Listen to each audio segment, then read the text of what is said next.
आज पढ़ने वाले हैं very first topic is free body diagram कि फ्री बॉडी डायग्राम क्या होता है। तो कुछ नहीं होगा, फ्री बॉडी डायग्राम कुछ डरने वाली बात है नहीं, बड़ा भयंकर नाम आते रहते हैं अंग्रेजी में, कोई दिक्कत नहीं है। फ्री बॉडी डायग्राम का मतलब ऐसा होता है कि मान लो 2 3 4 5 भाई, हमारे फिजिकल वर्ल्ड में तो बहुत सारी चीजें एक साथ एग्जिस्ट करेंगी, उनके पास अलग अलग फोर्सेस भी होंगे, एक दूसरे के साथ मल्टीपल वेज में इंटरेक्ट भी कर रही होंगी। बट अगर हमें पता करना है कि एक ऑब्जेक्ट है, यानी एक ब्लॉक है या एक ऑब्जेक्ट है, एक बॉल है, एक पार्टिकल है, एक रिजिड बॉडी है, कुछ भी है, उस पे क्या क्या फोर्सेस लग रहे हैं, तो हम क्या करने वाले हैं, केवल उस ऑब्जेक्ट को उठाएंगे, अलग से रखेंगे और उस पर ये स्टडी करेंगे कि किस डायरेक्शन से क्या फोर्स लग रहा है। बस वो डायग्राम जो चित्र बनेगा उसी को बोलते हैं फ्री बॉडी डायग्राम। तो देखो डेफिनेशन क्या है, diagrammatically representation of a body which is isolated from its surrounding, यानी सराउंडिंग से उठा के आइसोलेट कर लो, अलग से रख लो, और that is showing all the external forces acting on it, बाहर से लगने वाले सारे के सारे एक्सटर्नल फोर्सेज को रिप्रेजेंट कर दो। तो ऐसा जो डायग्राम बनेगा that will B free body diagram, उसी डायग्राम को फ्री बॉडी डायग्राम बोलते हैं।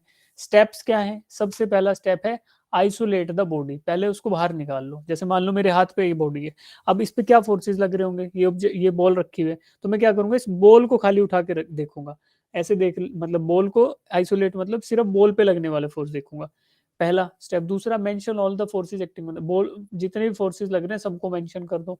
Choose the axis and resolve the forces, कोई भी एक्सिस जिसके अलोंग आपको फाइंड आउट करना है वो एक्सिस चूज करो, और उस एक्सिस के अलोंग जितने भी फोर्सेस थे उनको रिजोल्व कर सकते हो, यानी उनको उन एक्सिस के अलोंग तोड़ दो।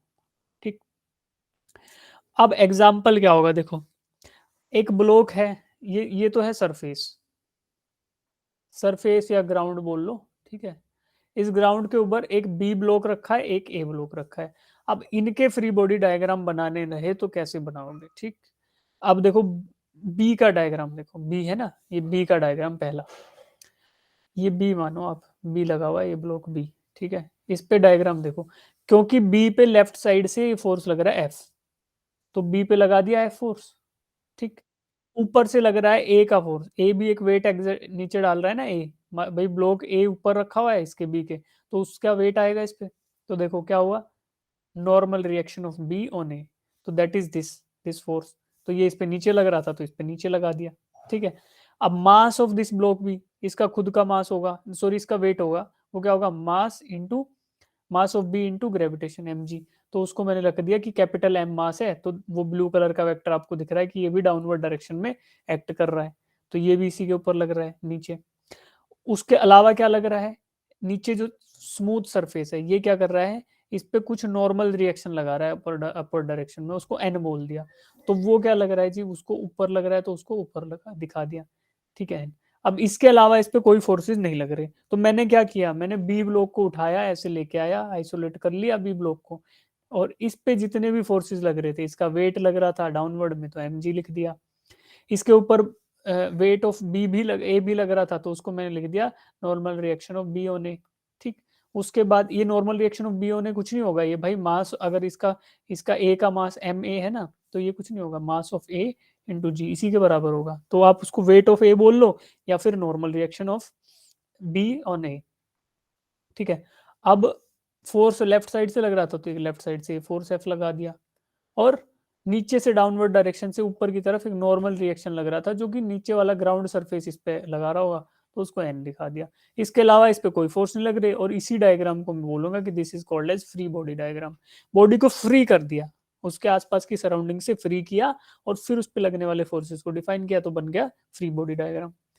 अब सिमिलर वे में अगर आप लोग ए के लिए ड्रॉ करो, तो ए के लिए ए के लिए क्या बनेगा, देखो बी के लिए तो आपको दिख रहा है इधर चित्र में, ए के लिए अगर ड्रॉ करने लगे तो कैसे बनाएंगे कि ए को आइसोलेट कर लो और ए पे लगने वाले सारे फोर्सेस को डिफाइन कर दो, ठीक है। ए आपको ब्लॉक दिख रहा है, यस और नो,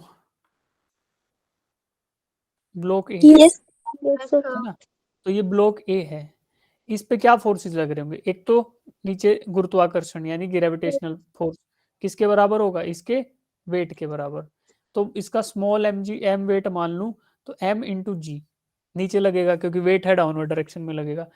और बी, ये वाला जो बी है, ये इस पे कुछ ऊपर फोर्स लगा रहा होगा ताकि इस ये नीचे ना गिरे, गिर तो नहीं रहा ना, तो बैलेंसिंग फोर्स भी लगा रहा होगा, वो क्या होगा, ऊपर की साइड लगने वाला फोर्स, उसको बोलूंगा normal reaction on A applied by B, तो एन ए बी।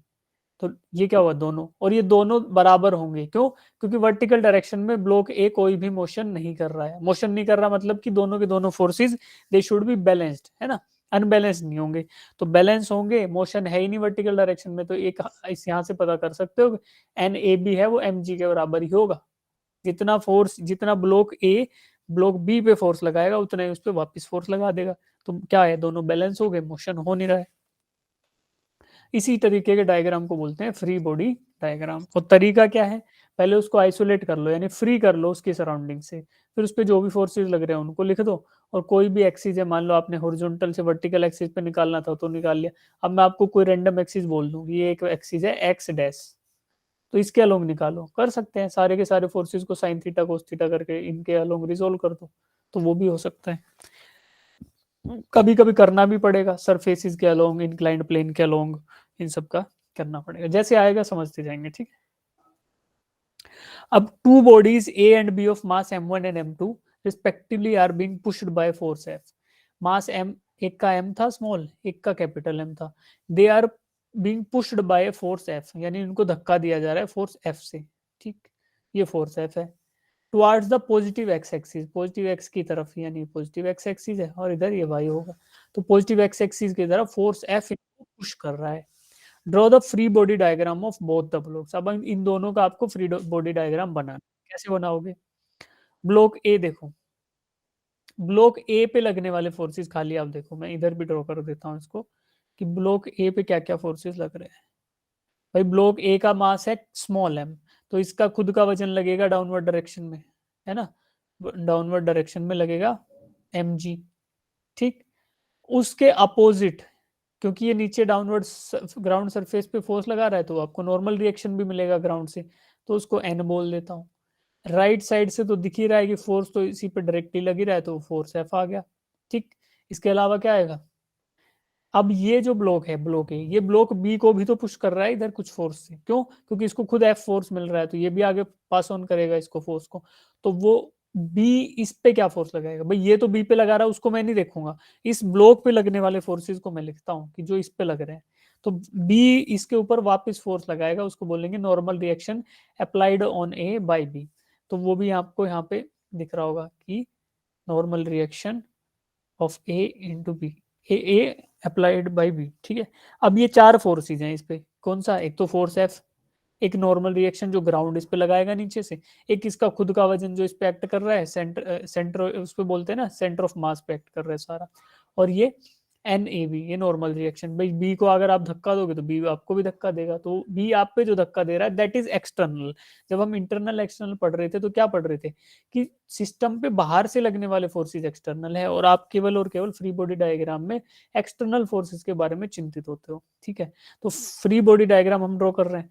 अब ये सिस्टम किस पे क्या फोर्स लगा रहा है उसके बारे में हमें चिंता नहीं है, हम ये देखेंगे कि इस सिस्टम पे बाहर की साइड से कौन कौन से फोर्सेस लग रहे हैं।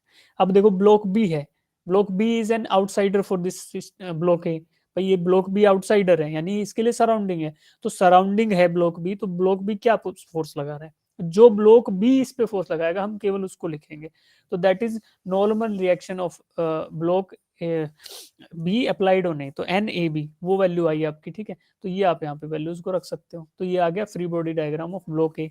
सिमिलरली ब्लॉक बी का बनाने चलोगे तो ब्लॉक बी पे तीन फोर्सेस दिखेंगे आपको। ए का तो ये पहला डायग्राम है, और ब्लॉक बी का डायग्राम देखो, ब्लॉक बी पे क्या लगेगा? एक ग्राउंड की तरफ से ये नॉर्मल रिएक्शन, ठीक है। पहला मैंने इसको एन बोला था, इस वाले को एन बोला था, तो इसको बोल दूंगा एन डैश, ठीक है, अभी के लिए एन डैश बोल देते, तो एन डैश लगेगा अपवर्ड डायरेक्शन में।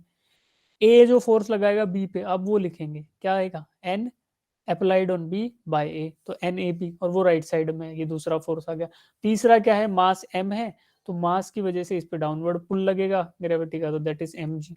तो ये तीन ही फोर्स इस पे लग रहे हैं, एक तो नॉर्मल रिएक्शन जो सरफेस ने लगाया, एक किसके खुद के वजन से जो लगा, और दूसरा जो ब्लॉक ए ने इसको पुश किया। तो ये तीन फोर्सेस लग रहे हैं ब्लॉक बी के ऊपर, तो that is the free body diagram of block B, ठीक है। तो बाहर से लगने वाले फोर्सेस का हम यहाँ पे हिसाब किताब रखते हैं, तो उस हिसाब से आपको मिल गए क्या? फ्री बॉडी डायग्राम ब्लॉक ए और ब्लॉक बी के, ठीक है। था तो ये क्वेश्चन, बट आपको समझाने के लिए मैंने करा दिया ये, ठीक है। अब आप लोग जो भी अब तक समझ आया है, तो बेस्ड अपॉन दैट थिंग आप इसका मास m का फ्री बॉडी डायग्राम बनाओ। मैं आपको बता रहा हूँ कि ग्रेविटी जो है that is acting in the downward direction, acceleration due to gravity, ठीक है, वो डाउनवर्ड डायरेक्शन में एक्ट कर रही है। तो आप लोग फ्री बॉडी डायग्राम अपने अपने पेपर पे बना लो, जिनका बन जाए वो हैंड रेज कर लेना, फिर मैं जब बताऊंगा तो उससे मैच कर लेना, ठीक।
जिनका आ जाए हैंड रेज करना जी।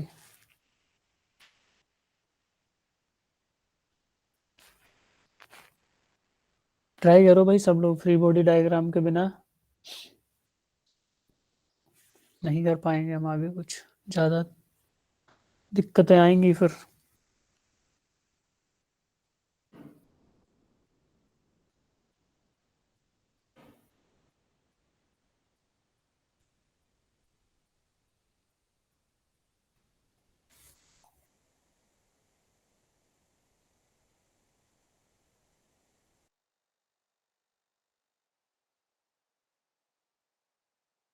इधर रिजॉल्व भी तो करना है यार, अभी तक जो करते आए थे देखो।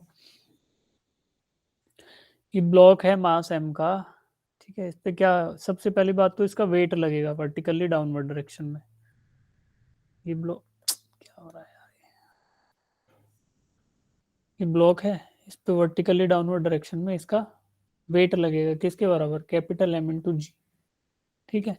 दूसरा क्या लगेगा, जो ये इंक्लाइंड प्लेन इसके ऊपर नॉर्मल रिएक्शन लगाएगा, ठीक है, that will be at some angle theta, तो वो आपको कैलकुलेट करना है। अब इसके अलावा मुझे तो नहीं लग रहा, क्योंकि ये स्मूथ सरफेस है, तो उसके अलावा कोई भी फोर्स, ये स्मूथ है, ठीक है, शायद लिखा भी होगा,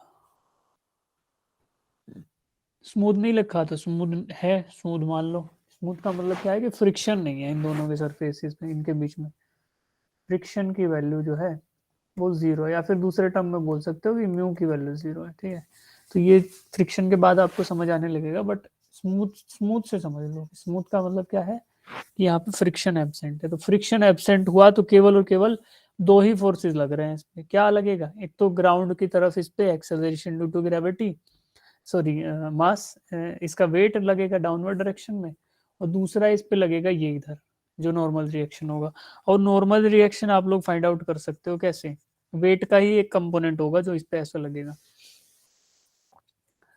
देखो ये जो जी है ना, ये मैं ड्रॉ कर रहा हूँ इसको ऐसे, तो ये मास आया एम। अब इस पे एक फोर्स लगेगा, डॉटेड ड्रॉ कर रहा हूँ, ये है ग्रेविटी, तो यानी एम इंटू जी।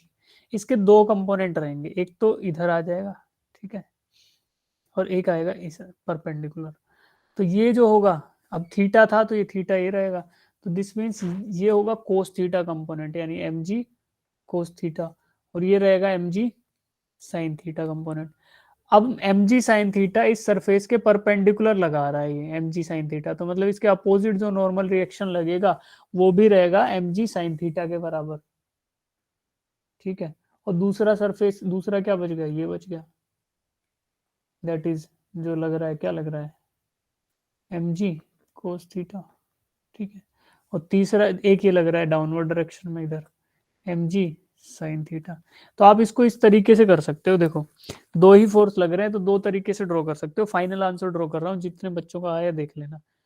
अब ऐसा है ये इंक्लाइंड सा, इस पे इधर लग रहा है, that is M G sine theta, ठीक।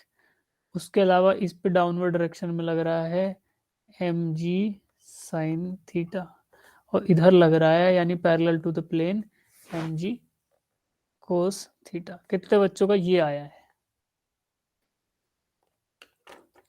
ठीक है। अब देखो ये एम जी साइन थीटा ये नीचे वाला है तो नॉर्मल रिएक्शन के बराबर है, तो जाहिर सी बात है ये दोनों एक दूसरे को कैंसिल आउट कर देंगे, और मोशन जो आपको मिलेगा केवल एम जी कोस थीटा की वजह से मिलेगा। ये नीचे फिसलता हुआ आएगा ना, स्मूथ है तो किस कौन सा डायरेक्शन के कौन से फोर्स की वजह से आएगा, जो force along the inclined plane लग रहा हो, यानी एम जी कोस थीटा।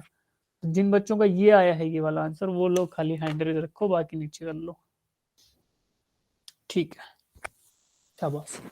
अब फ्री बॉडी डायग्राम इसी तरीके से आएगा, अब इस पे क्वेश्चन नहीं करेंगे हम लोग, जैसे जैसे आता रहेगा होते जाएंगे क्वेश्चन, ठीक है। फ्री बॉडी डायग्राम तो इंटीग्रल पार्ट है हर एक चीज का, तो वो आते रहेंगे, ठीक। अब बात करते हैं फोर्सेस की। फोर्सेस हमारे पास कैसे कैसे हो सकते हैं, तो देखो फोर्स की कई तरीके की कैटेगराइजेशन हो सकती है। Body forces, surface forces, contact forces, non contact forces, कई तरीके से आप इनको डिफाइन कर सकते हो, ठीक है। कंजर्वेटिव, नॉन कंजर्वेटिव, तो बहुत तरीके हैं। तो अभी हम लोग कर रहे हैं क्या, कॉन्टैक्ट फोर्स क्या होता है पहले वो देखते हैं। Contact and non contact. Contact से समझ आता है जिनके बीच में, यानी कोई भी दो ऑब्जेक्ट है उनके बीच में एक्चुअल फिजिकल कॉन्टैक्ट हो रहा है, और उससे जो फोर्स ट्रांसफर हो रहे हैं दैट आर कॉन्टैक्ट फोर्सेस।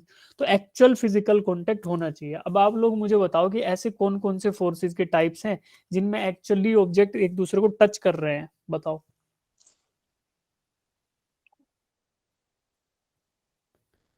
भाई when an object comes into contact with another object, जब एक ऑब्जेक्ट दूसरे ऑब्जेक्ट के कांटेक्ट में आ जाए, उस समय जो फोर्सेस होते हैं उनको बोलते हैं कांटेक्ट फोर्सेस।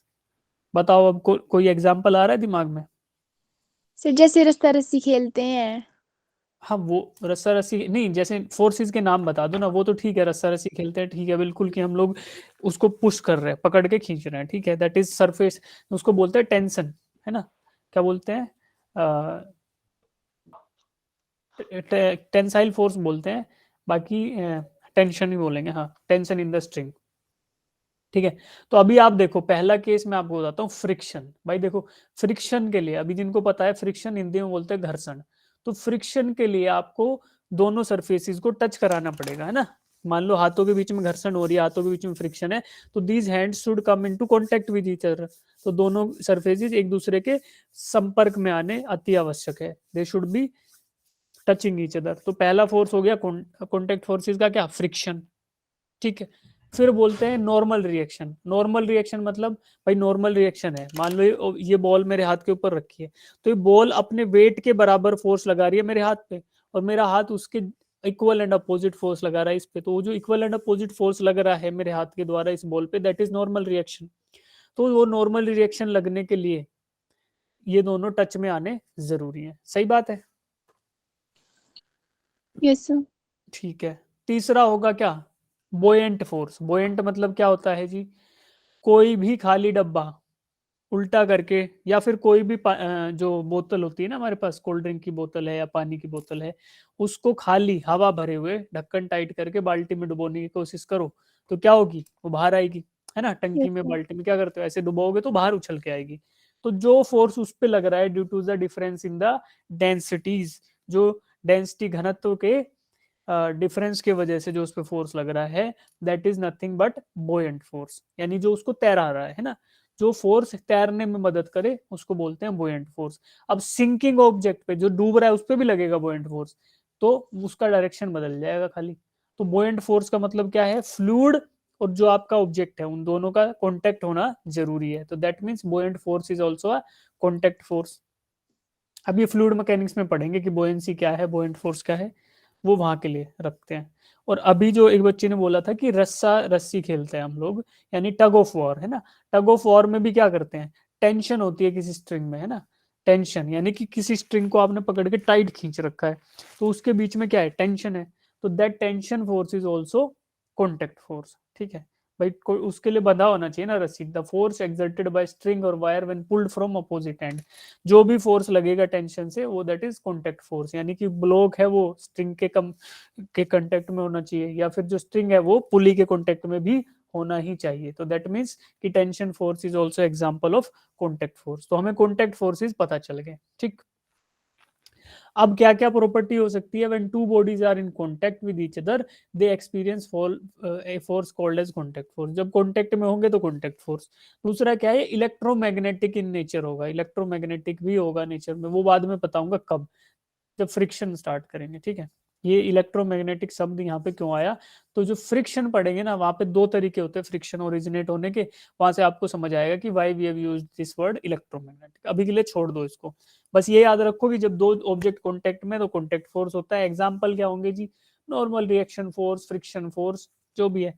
दो लग रहे हैं तो दोनों का रिजल्टेंट कुछ इस तरीके से होगा, उसको क्या बोल देंगे? बस कॉन्टेक्ट फोर्स बोल दो, कोई दिक्कत नहीं।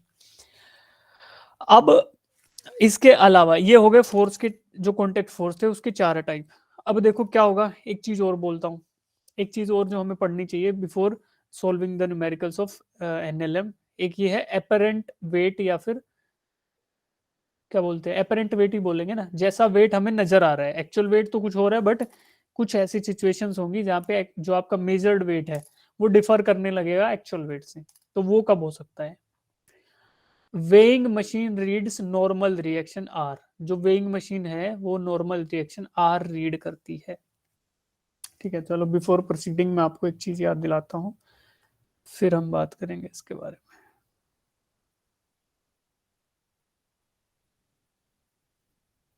ठीक है बेटा, यहां पे आए।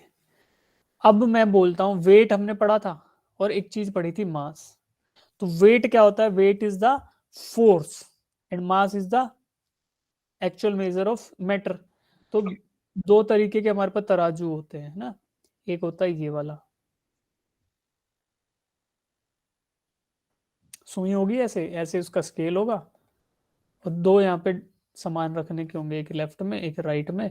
इधर हम रख देते हैं कोई नॉन वेट जो होता है ना, जैसे मान लो 1 kg रख दिया, और इधर रख दिए संतरे या सेब, जो भी मर्जी आपको रखना है। एक तो ये तराजू होता है। दूसरा तराजू हमारे पास होता है कुछ इस तरीके का, नीचे ड्रॉ कर रहा हूँ, ठीक है? ये इसमें कुछ ऐसे डिस्प्ले रहती है, और यहाँ मान लो वेट आ गया। ठीक है, तो अब आप मेरे को ये बताओ कि जो नंबर 1 वाला ये है और नंबर 2 वाला, नंबर 1 क्या मेजर करेगा और नंबर 2 को, इनमें वेट कौन सा मेजर कर रहा है? सर फर्स्ट वाला। हैंड रेज कर लो। सेकंड क्या? 1 और 2, 1 वाला तराजू देखा है सबने, यस सर। है ना? सुई जिसमें होती है यार, पहले वही तो यूज होता था। और दूसरे वाला भी देखा होगा, जब हम आजकल जनरली वेट इसी तरीके के से मेजर करते हैं। तो अब मुझे बताओ कि फर्स्ट और सेकंड में क्या डिफरेंस है, फर्स्ट वाले में और सेकंड वाले में क्या डिफरेंस है?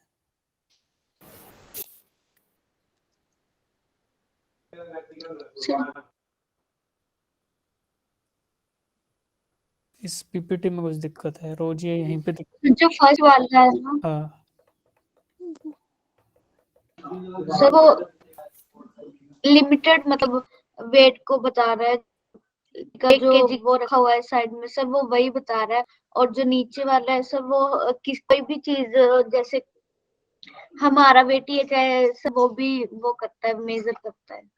ठीक है, एक तरीके से आपकी बात बिल्कुल सही है, लेकिन मान लो मैं बड़ा बना दूं, फर्स्ट वाले को बहुत बड़ा बना दूं, इतना बड़ा बना दूं कि हाथी को तोल लो चाहे उसमें, है ना, हाथी को एक साइड बैठा दो और दूसरी साइड उसके बराबर, तो वो भी पॉसिबिलिटी है ना, बस साइज का डिफरेंस है। चलो देखो, मैं ये पूछना चाह रहा हूँ कि मास कौन सा मेजर करेगा और वेट कौन सा मेजर? तो सेकंड वाला मास मेजर नहीं कर नहीं रहा है। नहीं, सेकंड वाला वेट मेजर मास करेगा। को भाई देखो, फोर्स क्या होता है, force exerted by the gravity, तो वो होता है वेट, है ना। तो सेकंड वाला जो है उस पे अगर आप कोई खड़ा हो गया तो वो क्या करेगा, जितना भी वो डाउनवर्ड इसको पुश करेगा वो उसके वेट के बराबर होगा ना, जितना अर्थ उसको पुल कर रही है, जितना अर्थ उसको पुल कर रही है जिस फोर्स से, वही फोर्स लगेगा mg के बराबर। इस तराजू के ऊपर भी mg के बराबर फोर्स लगेगा, और वही फोर्स यहाँ पे रीडिंग में आपको मिलेगा। तो ये तो सर्टेन है कि ये दूसरे वाला वेट मेजर कर रहा है, ठीक है। और पहले वाला क्या मेजर कर रहा है, it is comparing it with some standard mass. ये 1 kg क्या होता है, यूनिट क्या है केजी की, मास होता है ना केजी, तो ये मास मेजर कर रहा है, ठीक है। ये मास बता रहा है और ये वेट बता रहा है, ठीक है। बट एक्चुअल में ये वेट ये भी नहीं बता रहा है, ये भी मास ही बता रहा है, but with the help of weight, कि आपने वेट मेजर कर लिया, बट यहाँ पे डिस्प्ले पे ये मास ही दिखा रहा है, ठीक है। यहाँ पे तो मास ही मेजर करो, डायरेक्टली दिख रहा है कि आप मेजर करो, क्यों? क्योंकि देखो यार, ये तराजू है, यहाँ पे जी एक्सेलरेशन इधर लग रहा है, इधर भी जी लग रहा है। अगर आप मून पे ले जाओगे तो g/6 लग जाएगा, बट दोनों उस टाइम भी सुई वर्टिकली रहेगी, है ना, क्योंकि भाई इसका वेट मून पे कुछ हो जाएगा, इसका उसके बराबर घट जाएगा, अर्थ पे लाओगे तो बढ़ जाएगा, जुपिटर पे ले जाओगे तो और बढ़ जाएगा, बट सुई रहेगी बीच में। This means it is measuring mass. और ये नीचे वाला क्या है, ये अर्थ के ऊपर मेजर कर रहा है मास को, दिखा मास को रहा है, मेजर कर रहा है वेट को। तो यहाँ पे वेट मेजर हो रहा है। आप जब बोलते हो, देखो इसमें एक क्वेश्चन और पूछता हूँ, that when you say that my weight is, जब मैं आपसे आपका वजन पूछता हूँ तो मैं क्या पूछ रहा हूँ, ये बताओ यार, ये अटक क्यों जाता है, इस स्लाइड में कुछ दिक्कत है, इस वाले में ये 3D मॉडल एडिट है ना, शायद इसकी वजह से हो रहा है सब। जब मैं आपसे पूछता हूँ, जैसे मैं बोलता हूँ शिवानी शिवानी आपका वेट कितना है, तो आप बताओ कि आप अपना वेट मान लो बताते हो कि सर 50 समथिंग है, ठीक है। तो आप बोलते हो कि सर 55 है मेरा वेट। तो 55 अगर आपने मुझे बताया तो दैट मीन्स वो आपने वेट बताया कि मास बताया, ये बताओ पहले। The wait. वेट बताया, अच्छा। किलोग्राम यूनिट किसकी होती है? समास। तो फिर आपने मुझे क्या बताया? समास। ठीक है। और अब समझ आ रही है ना चीज, अगर मैं आपको बोलता, अगर आप वेट बोल रहे होते तो क्या बोलते sir? Kilogram force, kilogram force ना। भाई यूनिट आपने केजीएफ यूनिट सुनी यस सर। है ना, केजीएफ, या केजीएफ मूवी देखी, केजीएफ नाम की एक मूवी भी तो है, नहीं है, है क्या? Yes sir. Yes sir. हाँ, अरे भाई भाई रुक जा, कहाँ ले जा रहा है देख। हाँ, तो केजीएफ क्या होता है, KGF is the unit of force, है ना, फोर्स का यूनिट होगा केजीएफ। देखो मान लो मैंने पूछा शिवानी से कि आपका वेट कितना है, ठीक है, जनरली हम यही पूछते हैं कि वेट बढ़ाओ वेट घटाओ, बट एक्चुअल में होता क्या है वो, भाई 55 किलोग्राम, है ना। अब किलोग्राम हमें फिजिक्स क्या बताती है, किलोग्राम किस चीज की यूनिट है? मास। तो आप क्या बता रहे हो मुझे? मास। मास बता रहे हो, सिंपल सी बात है। अगर आपसे मैं पूछता हूँ कि आपका वेट कितना है, then you will say 55 into kilo. 9.8, जो भी वैल्यू आएगी, है ना। तो मान लेते हैं 10, मान लेते हैं for the sake of simplicity, अरे भाई गुड़ गोबर सब। हाँ, तो दोबारा लिखता हूँ। तो आपने बताया 55 kg। अब मैं आपसे पूछता हूँ वेट कितना है, फॉर द सिंपलिसिटी मैं एक्सेलरेशन ड्यू टू ग्रेविटी को ले रहा हूँ 10।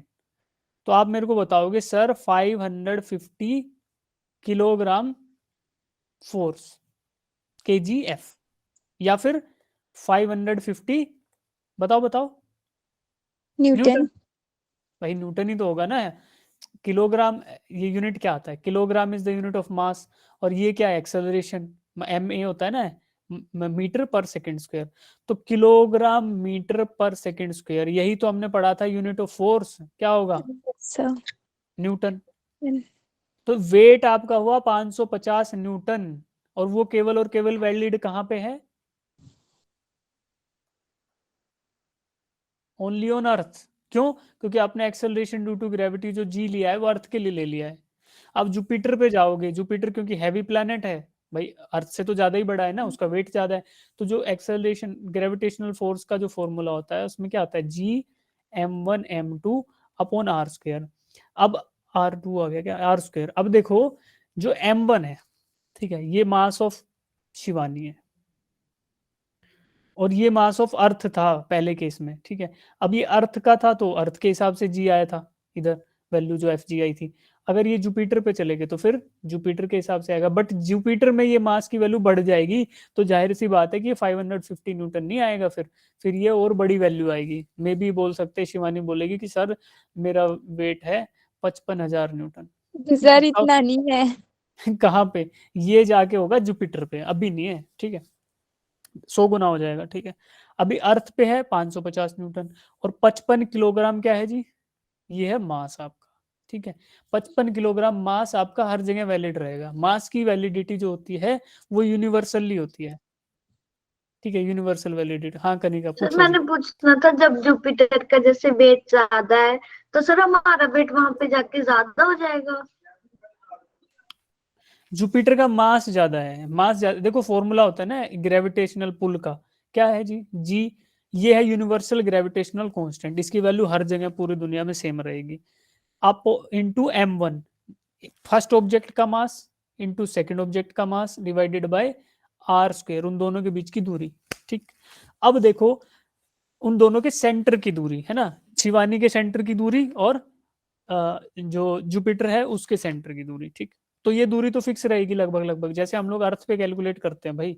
तो अर्थ का रेडियस हमें पता है ना कितना है, अर्थ का रेडियस बताओ,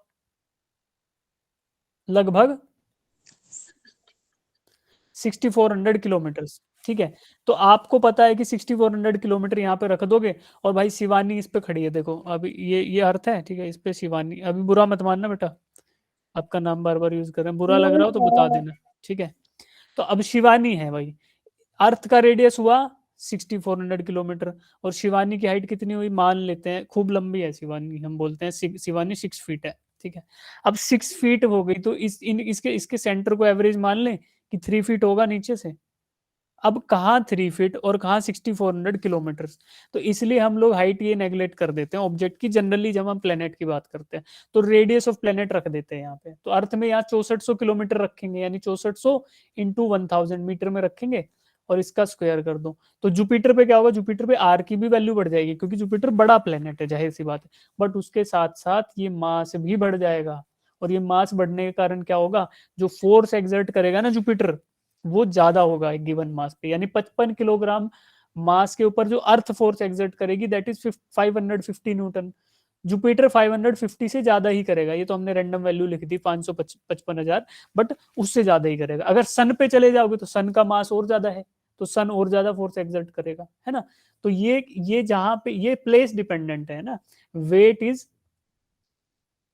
wait depends upon the location where you are calculating, but mass is a universal quantity. Mass के बारे में हम जब भी पढ़ते हैं तो बोलते हैं मास एक यूनिवर्सल क्वांटिटी होता है, ठीक है। तो यही मैं आपको बताना चाह रहा था कि यार एक्चुअल में हो क्या रहा है ये, ठीक है। अब स्टार्ट हुए थे कहाँ से, वापस चलते हैं वहीं पे, नहीं तो घोच पोच हो जाएगा सब कुछ। कॉन्टेक्ट फोर्सेस की बात थी। अब देखो वेट और मास का थोड़ा फंडा समझ आया, ठीक है। अब जो तराजू हम लोग वहां रख रहे थे वही तराजू यहाँ रखा हुआ है, समझ आया बच्चों। Sir yes. यस ठीक है, अब ये शिवानी नहीं खड़ी है, मैं खड़ा हूँ यहाँ पे, ठीक है। हमारी क्लास में कोई लड़का भी है क्या,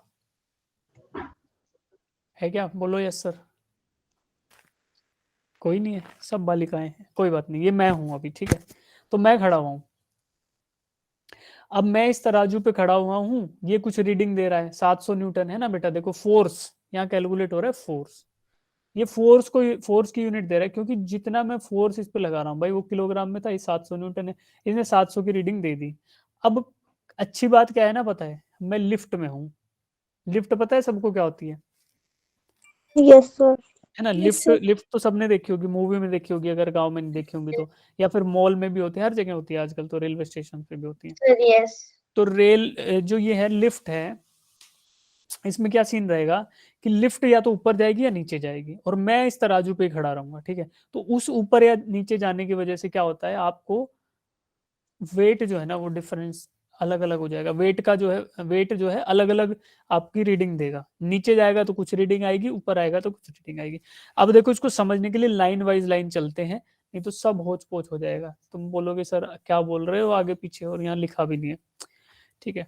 एपरेंट वेट, एपरेंट वेट वो होगा जो हमें नजर आएगा, ठीक है। एक्चुअल वेट तो हमें पता है कि अगर हम अर्थ पे हैं तो हमारा वेट क्या होगा, इंटू 10 कर दो, लगभग वही रहेगा।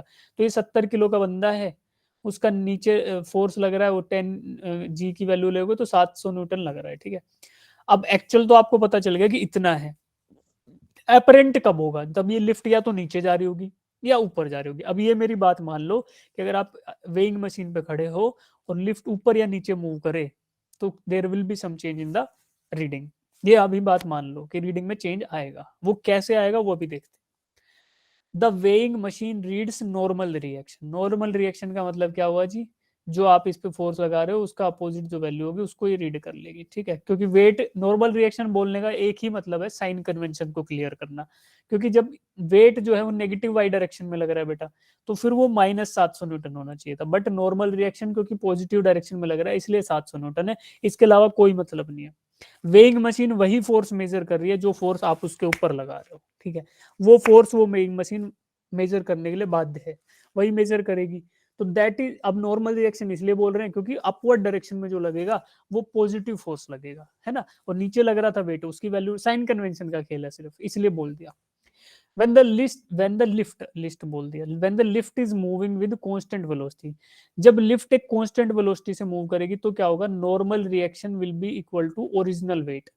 जब लिफ्ट एक कांस्टेंट वेलोसिटी से मूव करती रहे तो उसमें क्या है, कांस्टेंट वेलोसिटी का मतलब क्या है कि velocity is equal to constant, that means acceleration is equal to 0, यानी कि लिफ्ट ना तो एक्सेलरेट कर रही है ना डी एक्सेलरेट कर रही है, दिस मींस की वेलोसिटी उसकी कांस्टेंट है। ऐसी परिस्थिति में जो नॉर्मल रिएक्शन होगा, यानी कि जो रीडिंग आएगी वेइंग मशीन पे, वो actual weight of this man, इस आदमी के एक्चुअल वेट के बराबर होगी, ठीक। दूसरी केस क्या होगा, when the lift moves with some acceleration upward, अगर लिफ्ट किसी एक्सेलरेशन से ऊपर मूव करे, ऊपर की साइड, तो क्या होगा, वेट इंक्रीजेज। अब वेट नहीं इंक्रीज होगा, जो रीडिंग है ना वो इंक्रीज हो रही है, मशीन पे जो रीडिंग है वो इंक्रीज हो रही है। When the lift moves downward, जब ये लिफ्ट नीचे की साइड मूव करे तो क्या होगा, जो रीडिंग आएगी मशीन पे वो डिक्रीज होगी, ठीक।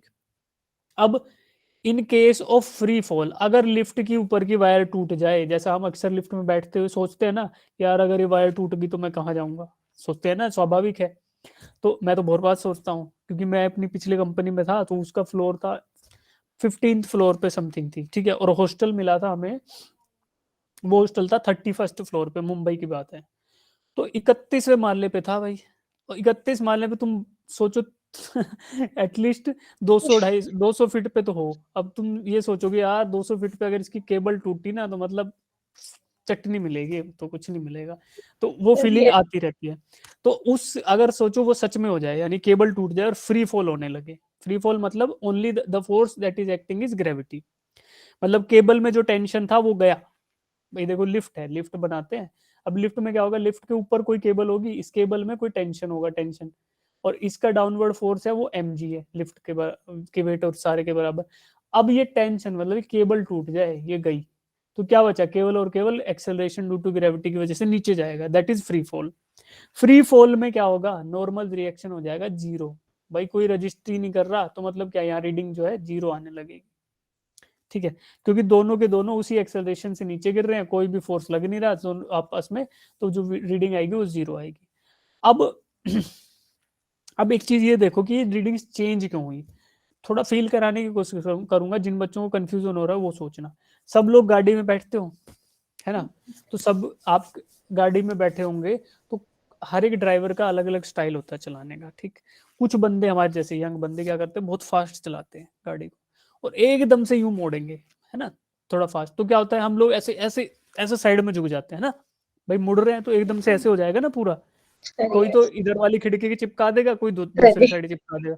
तो वो क्यों हुआ, that was due to change in acceleration. एक साइड से दूसरी साइड आपने वेलोसिटी मूव करी ना भाई, देखो इंस्टेंट। तीन चीजें बताई आपको ना इनर्शिया की। स्ट्रेट लाइन में चलते रहोगे कांस्टेंट होगे कुछ नहीं होगा, इसको एकदम से मोड़ोगे यानी कि you are changing the direction of velocity vector. Direction of change करो या मैग्नीट्यूड कुछ भी चेंज करो, एक्सेलरेशन आएगा। तो आपने direction of velocity vector change किया और इसकी वजह से कोई एक्सेलरेशन आया और उस एक्सेलरेशन ने आपको बाहर धकेलने की कोशिश करी। क्यों? क्योंकि आप अपना इनर्शिया होल्ड कर रहे थे। सिमिलरली यहाँ भी होगा इसके साथ, ये अपना इनर्शिया होल्ड करने की कोशिश करेगा, लिफ्ट ऊपर जाएगी तो और नीचे से उसके पैरों पे दबाव आएगा, लिफ्ट नीचे जाएगी तो थोड़ा हल्का महसूस करेगा। बस वही रीडिंग आपको इसमें दिख जाएंगी। जैसे कि जब गाड़ी लेफ्ट में मुड़ती है तो आप राइट में चिपक जाते हो, जब राइट में मुड़ती है तो लेफ्ट में चिपक जाते हो, है ना सर यस। अब इस चीज के लिए ना मुझे क्या करना चाहिए था, मुझे टॉम एंड जेरी के एनिमेशन डाल के लाने थे, फिर एकदम मस्त समझ आता। टॉम एंड जेरी देखते हो तुम लोग? Sir yes. पहले देखा था ना उनमें, तो उसमें सबसे बढ़िया पता है टॉम एंड जेरी का सबसे बड़ा कंसेप्ट क्या होता है, ये तो पढ़ लेना, तुम डाउट आए तो बताना, बस ये फील वहां से लेना। जब लिफ्ट नीचे जाएगी तो इसको हल्का फील होगा और जब ऊपर जाएगी तो उसको थोड़ा ऐसे टाइट फील होगा। जैसे कि कई बार झूले में बैठते हैं तो एकदम से ऊपर जाता है झूला तो ऐसे हो जाता है ना नीचे की तरफ प्रेस, और नीचे गिरता है तो एकदम हवा में हो जाते हैं। एक चीज और फील करो, जो ये मैरी गो राउंड बोलते हैं ना जिसको, ये सर ऐसे यस। झूलने वाला, पींग अचका के ये जिसमें सब झूलते हैं यार, कि ऐसे वाले झूले में ये ऐसे ऐसे जाएगा ऊपर और इधर से ऐसे ऐसे ऐसे हिलता रहता है ना यूं यूं। तो उसमें फील करो जब वो सबसे नीचे वाले पॉइंट पे होता है तब आपके पैरों पे ऊपर की साइड पूरा प्रेशर होता है, यानी आपको अपने वेट से ज्यादा फोर्स महसूस हो रहा होता है ना। और जब वो झूला नीचे आ रहा होता है तो आपके पैरों को कम वजन महसूस हो रहा होता है, तो वही चीज फील करो, कुछ ऐसा सही है यहाँ। तो अब देखो इसकी कहानी तो आपको समझ आ जाएगी, नहीं आएगी तो पूछ लेना, नहीं तो ये वाली चीज हम बार बार करते रहेंगे। लिफ्ट का है एग्जांपल, बाकी ग्रेविटी जब भी लगेगी एक्सेलरेशन लगेगा, प्लस माइनस चलता रहेगा। अब हाँ, टॉम एंड जेरी की बात कर रहे थे, बताओ टॉम एंड जेरी में सबसे सही चीज पता क्या है? जिन बच्चों को पसंद है वो तुम बताओ पहले, फिर मैं बताऊंगा मुझे क्या पसंद लगती है। सर उनको मारो ना फिर भी वो मरते नहीं है। ठीक है, ये बात तो बिल्कुल सही है कि मारो तब भी वो नहीं मरते हैं। और बताओ कितने बच्चों ने टॉम एंड जेरी देखा है? हैंड रेज करो भाई, जिन जिन बच्चों ने टॉम एंड जेरी अपने बचपन में देखा। खूब है, खूब बच्चे हैं, तो सब लोग बताओ एक एक चीजें। मैं बताता हूँ, सगुन बताओ। रिकॉर्डिंग रोक देते हैं अभी, इतना ही पढ़ेंगे, हो गया।